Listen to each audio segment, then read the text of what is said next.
you all will be fine at your home during this pandemic. So we were just going with the chapter, that is chapter number 5, Should Wizard Hit Mommy, from our Vistas book. So before starting for third session, let's recapitulate. So what we have done in first part and in second part, that there was a girl who was of 4 years old. She was having a habit of listening stories during the nap time or just before the nap time. And her father, Jack, her father was just doing this custom when she was of 2 years. So the story that he used to tell was having a baseline theme, that a creature is there, is having problem, then he went to an owl, and then owl suggested him to go for the suggestion to wizard in a wood. Then the wizard sorted out the problem, and then he asked for 7 pennies. Then the creature would have less amount of money. Then he suggested to go to the end of the lane. There was a magic well. To that magic well, the creature has to take 3 rounds and then he get the money. After getting, he had to give that money to wizard, and after that, that creature moved back to his or her home. And then they live happily. So this evening, he was telling the story, and that was of Roger Skunk. So what was the problem that Roger Skunk was having? He was awful smelling, and due to this, all the creatures, they left alone him during the playtime, and for that he always keep on crying. And then someone suggested him to go to an owl. Then he went to that owl who was sitting on a big apple tree, on the tiptoe of that apple tree, and that owl was of enormous size. And then the owl suggested Roger Skunk to visit wizard in dark deep wood. There, the Roger Skunk, he went over there and knocked on the door. Then the wizard opened the door and asked him, "Yes, what do you want?" Then Roger Skunk told him his problem and asked him to sort it out. Then that wizard, he took his magic wand and asked which type of smell he want for him. Then he said roses, and then he spoke few magic spell, that abracadabra, hocus pocus, Roger Skunk, how do you do? Roses, bosses, pull an ear, Roger Skunk, never fear. Bingo! And just after that, he started smelling like roses, and the complete house was smelling like roses. And then Roger Skunk, he was very happy. Then wizard asked him for 7 pennies, but Roger Skunk was a bit disappointed because he was having only 4. Then the wizard suggested him to go to the end of the lane. There he would find a magic well. There he had to take 3 turn or 3 round. Then he would get 3 pennies, and then with those pennies he had to come back and give it to wizard. And by doing all these things, Roger Skunk was very happy, and then he reached at his own area, that is the wood. There he found all his friends. He was smelling so nicely that all the creatures, they started playing with him, and they played basketball, soccer, pick-up sticks. Then while listening to this story, Joe asked few questions. Number 1, what is pick-up sticks? Number 2, what is crick? And when Jack was telling this story, she was giving expressions too. So when he got late after playing those games, Roger Skunk's mother came to him and then asked him that, who gave you this smell? Come with me, I'll just have a word with that wizard. And she took her umbrella under her armpit and she went to that wizard, and after reaching there, she hit the wizard with her umbrella. So now let's continue. No, Joe said and put her hand out to touch his lips, yet even in her agitation did not quite dare to stop the source of truth. So when Jack told him that the mother of the Roger skunk, she hit that wizard with her umbrella, she startled and said, "No, this is not done." And she was not there to stop the source of truth, that anxiety, that excitement. Inspiration came to her. Then she asked. Then the wizard hit her on the head and did not change that little skunk back. Then she put up one thing and she said that the wizard should hit the mommy back and he should not change the smell of Roger's skunk back. No, he said. Wizard said, okay, said Roger. Skunk did not smell of roses anymore. He smelled very bad again. But the wizard, he got agreed and he changed the smell of Roger's skunk, and again he smelled like awful. Then, but the other little she's starting smell that stammering, and she said, no, no, it should not. Joanne, it's a daddy story. Shall daddy not tell you any more stories? Then Jack got a bit frustrated and he said, Bitta, I am telling you the story. Don't you want me to tell the story? So keep quiet. Her broad face looked at him through sifted light, astounded. Astounded means get shocked or greatly surprised.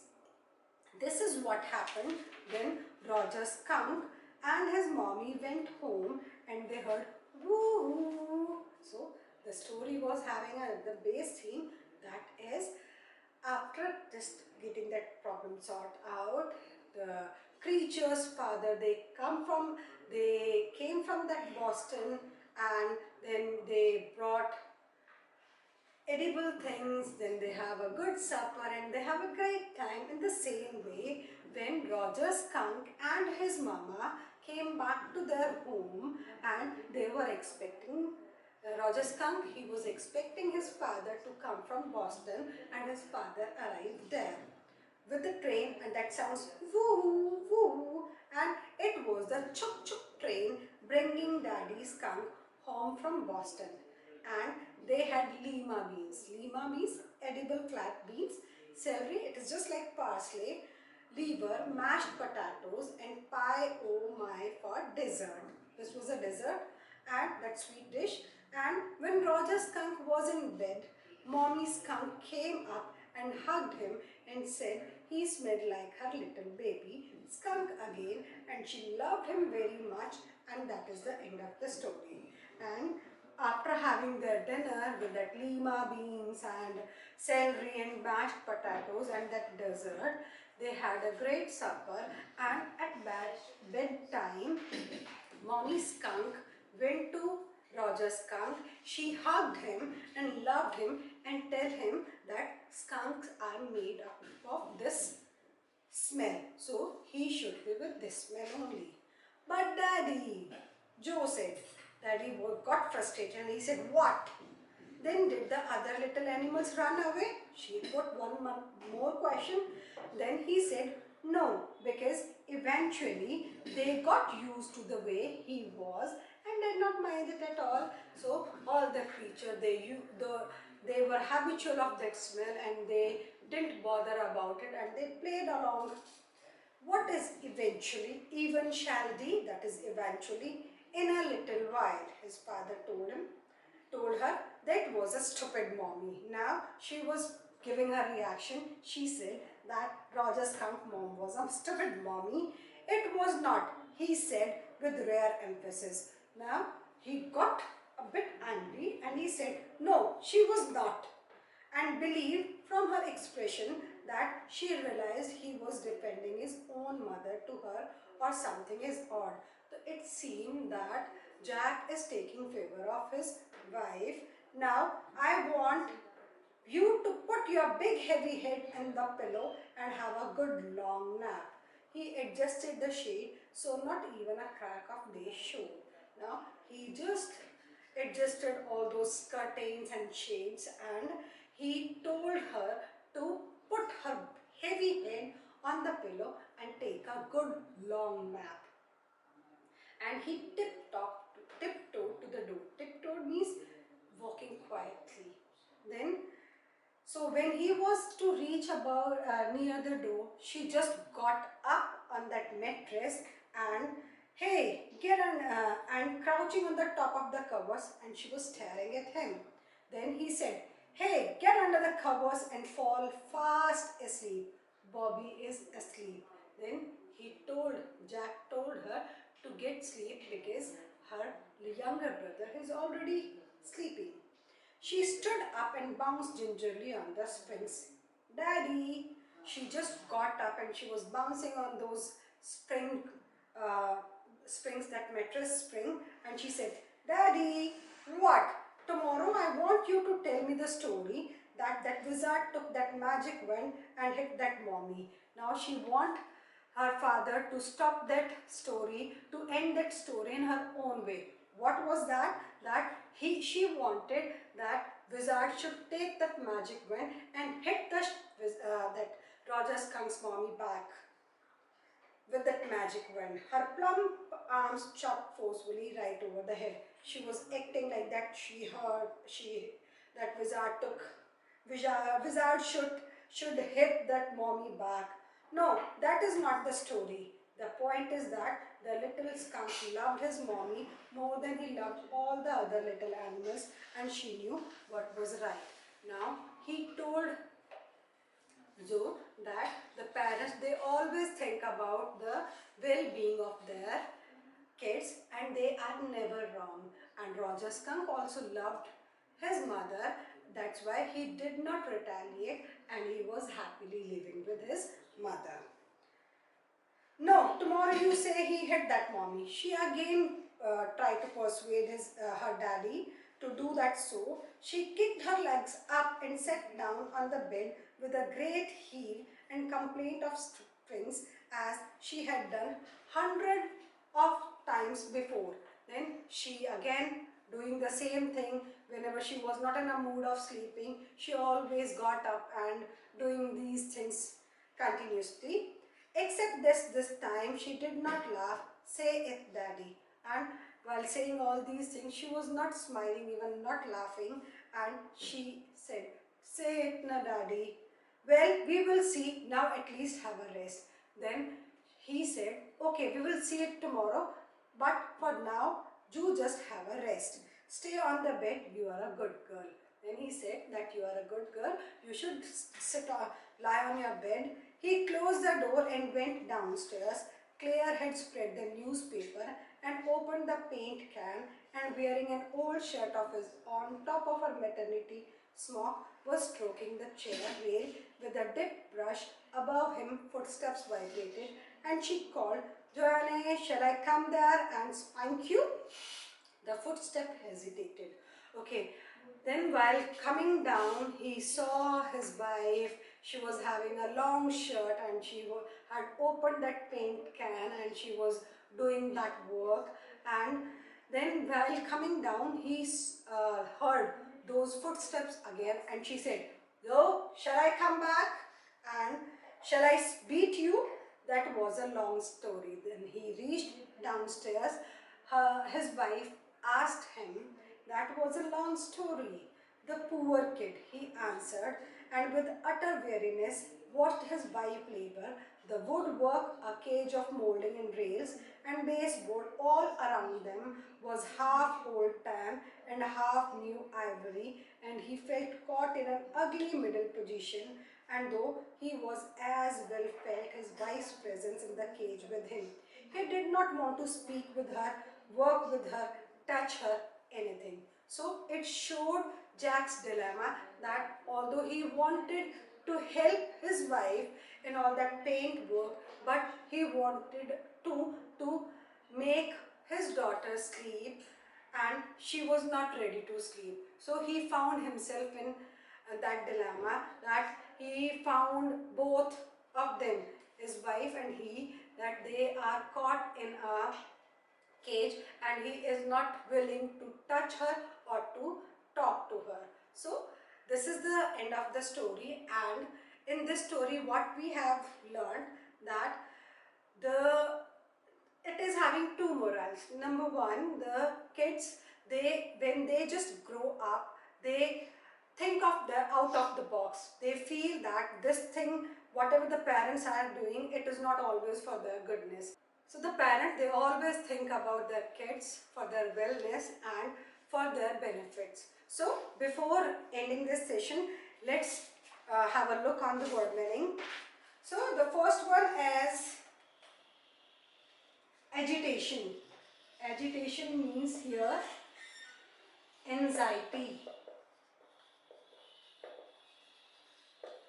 Then the second one is scattered.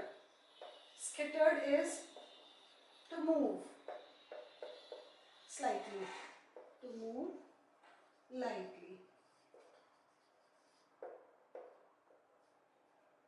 Okay, the next one is astounded. Astounded means greatly surprised. So these words you can use in your answers, that will definitely benefit your, to improve the quality of your answers. So tiptoed, it means to move quietly. While leaving Joe in the bed, Jack tiptoed towards the door. Lima beans, these are edible beans, like we have drumsticks, edible flat beans. So the spank means I'll give you a spank. It means I'll beat you. So it is a synonym of that beat. And smock is a used shirt, the older shirt, and tan is a bit old. So these are the words you can use in your sentences or in your answers. It will definitely improve the meaning of those answers. So this is the end of the story. Now you can learn these, and if you are having any problem, you can comment me. I'll sort it out. Thank you.